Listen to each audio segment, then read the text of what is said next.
Здравейте! Днес ще ви покажа какво са кротки пчели. Имам един кошер, който все още е малък.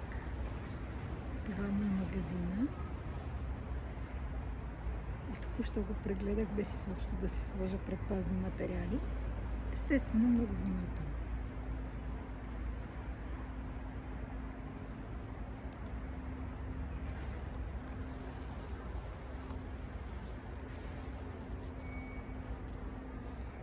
Ето тук са започнали да трупат мед. Не знам дали се вижда как блести. От другата страна има запечатано.